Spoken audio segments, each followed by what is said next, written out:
When I originally recorded this footage of me riding my bike into downtown Nashville for an event, I had a very different idea for what the content would be, of what I would talk about. Obviously, it was going to be in the legal realm, something I felt would benefit not just my clients or potential clients, but laymen as well, because my goal in making content is twofold.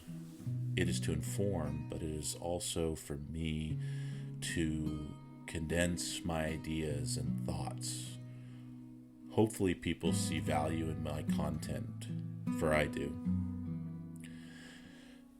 My life has been one of quiet debate, of therapeutic self-talking meditative insight. I don't know what to call it exactly, but I've always talked and debated with myself to overcome conflict, to reach a decision, or refine a thought.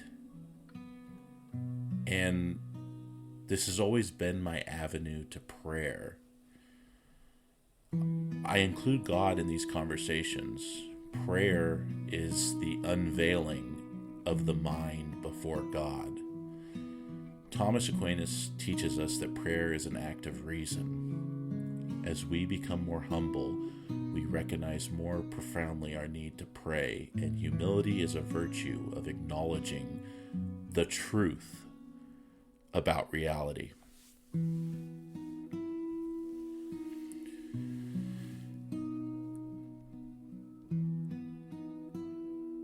After the events of September 10th, I couldn't bring myself to discuss anything else. It's incredible how the news of Charlie Kirk's death has sparked such an outpouring of emotions. As a father and husband, I can relate to his struggles and find a part of him in myself. I deeply empathize with his children and wife for the immense loss they've endured. I think that sentiment is what has driven so much of the emotions. His supporters saw themselves in him as well. He was their champion and friend. They were, or are, a media-based tribe, and tribalism is human nature. Human beings need three basic things in order to be content. They need to feel competent at what they do. They need to feel authentic in their lives. They need to feel connected to others. These values are considered intrinsic to human happiness. So it is in our nature to be a tribe of like-minded people. It's why we form groups, associations, and countries.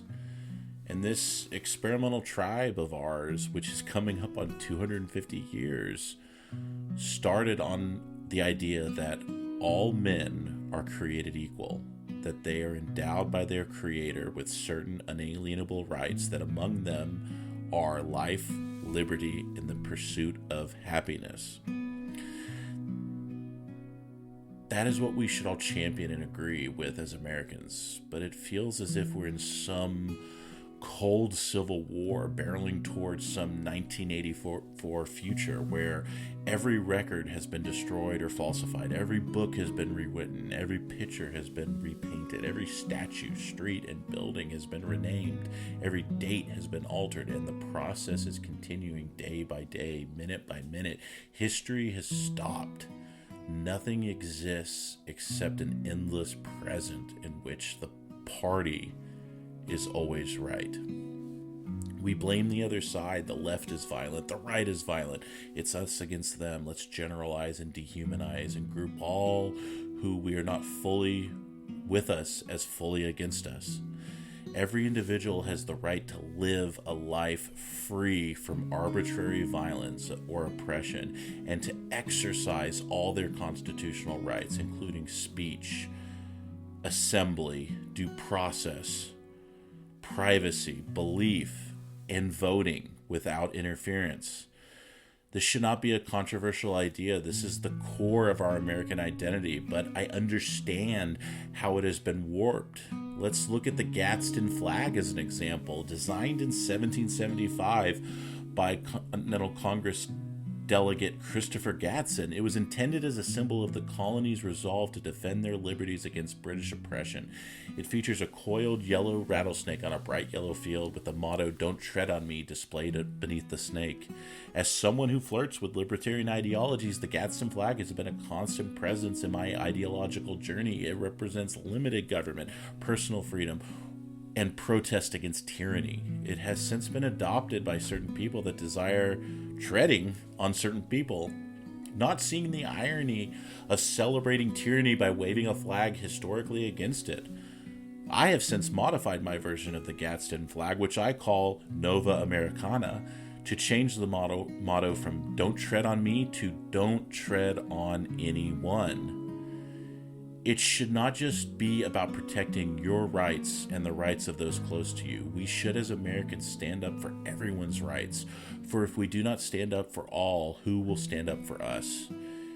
It should not take a victim being the personal friend of a president for us to recognize the tragedy of violence.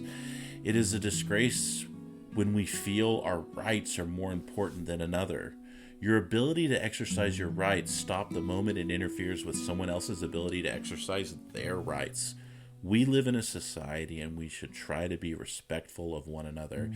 It should be disgraceful to violate anyone's rights, no matter the justification. We should try to unite behind this basic idea, this basic philosophy.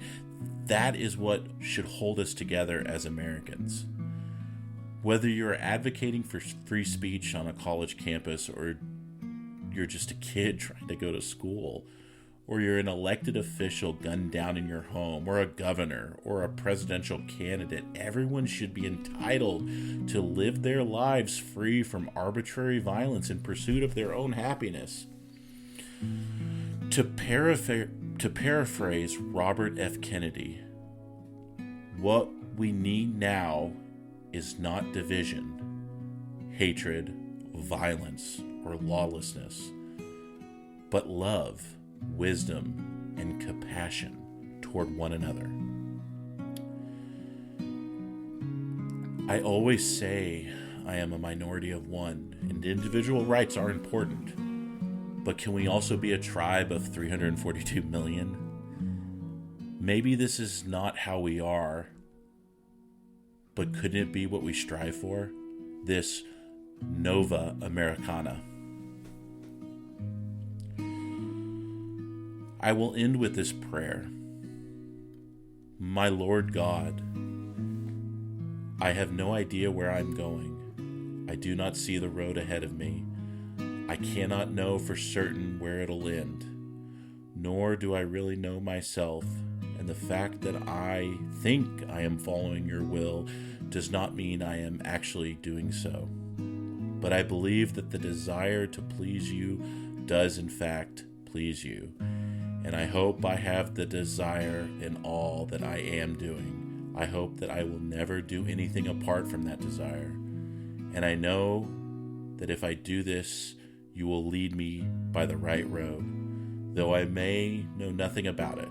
Therefore, I will trust you always, though I may seem to be lost and in the shadow of death. I will not fear, for you are ever with me, and you will never leave me to face my perils alone.